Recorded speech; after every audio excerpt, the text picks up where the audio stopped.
to LS swap a B-body. So we assume that you have a Caprice like me or a Roadmaster, a 90s model Caprice. It's not that hard to do the LS swap. In my opinion, if you have everything that you need, it can be done in a weekend. So to start, what you need is the motor. You have your motor, boom. From there, you can change your oil pan. If you don't change your oil pan, you can run into clearance issues. You can bust a hole in your oil pan and run your motor dry till it locks and never even know. So I've seen people modify their oil pan. I'm not sure if I would ever do it. It looks pretty time consuming, but that's just my opinion. So if you would like to do it, then go ahead by any means. Now that your oil pan's been modded, you're ready to drop your motor in. So as far as plates, 1 inch setbacks is what you're gonna need to put that motor in the same exact position that it was in. If you plan on using a different transmission, you need to move the motor forward or backward, then get these LS 4-position plates.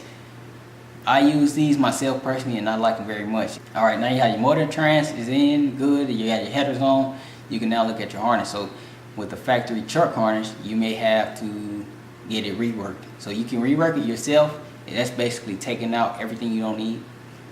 Or you can just cut it and disable the stuff, or have the stuff disabled when you send your PCM in. I've seen people run the factory truck harness and just chopped off what they didn't need, and it still looks crazy, but if it works, it works. Me personally, I would send mine in or do it myself. It took me 2 days, but that's not a whole 2 days just doing that one thing. I do a lot of projects at once. You can also buy a new harness from PSI Conversions, and it's about 600 bucks. The cheapest option would be to buy a whole truck for cheap or something like that.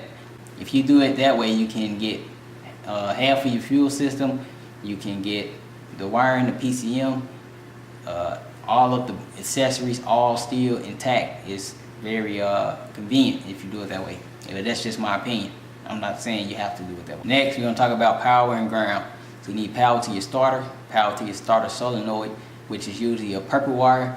And on the old 305 and 350s, it runs behind the motor and around to the starter. So if you don't want to do it that way, you do it the LS way, you can run it all the way to the front and then around your fender well, and it's going to go basically behind the power steering, around the oil pan, through the motor mount, and straight to the starter. You can do it that way too, whichever way works for you, pretty or not pretty. It's just your opinion. It's not going to look ridiculous if you don't do it that way, but it's just what you want to do.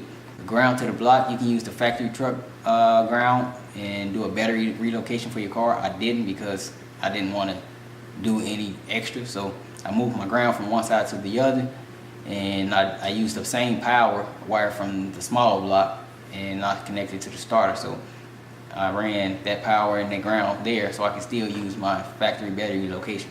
Now that that's done, we'll talk about your PCM. You have to get VATs removed. If not, your car will run for 2 to 3 seconds, if that, and that's going to be a repeated cycle unless you get VATs removed.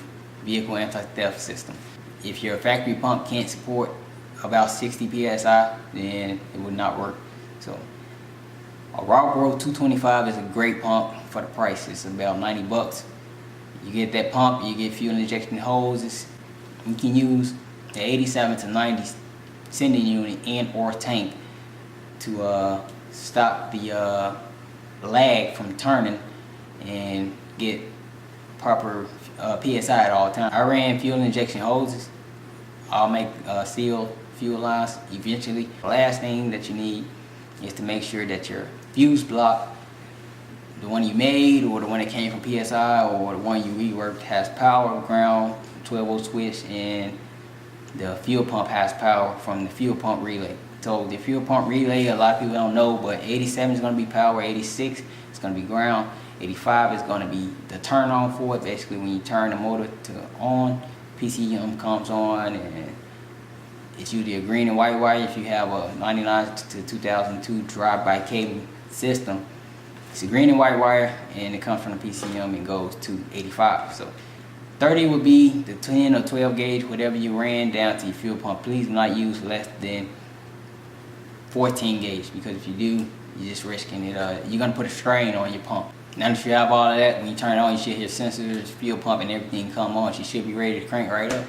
That's all you really need. So I'm gonna go over it one more time. You need plates, headers. If you have a turbo 350, you're gonna need a coupling, this coupling here.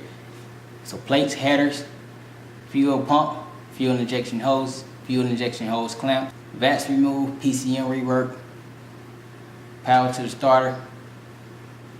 starter solenoid, ground on the back of your engine. I forgot to add that, but in a small block, there's a ground strap in the back and it goes to your frame. You'll need that.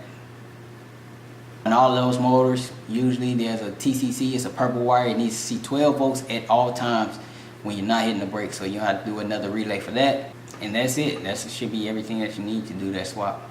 It's not very complicated at all. Mine isn't done because I'm lazy and on my own car, and I work on everybody else's car. So that's why my car isn't done. But I think that you can do a LS swap. If you have every single piece that you need, you can do it in a weekend. And that's just me. I believe so, one person. But that's it. That's all I have. I hope I was able to help somebody.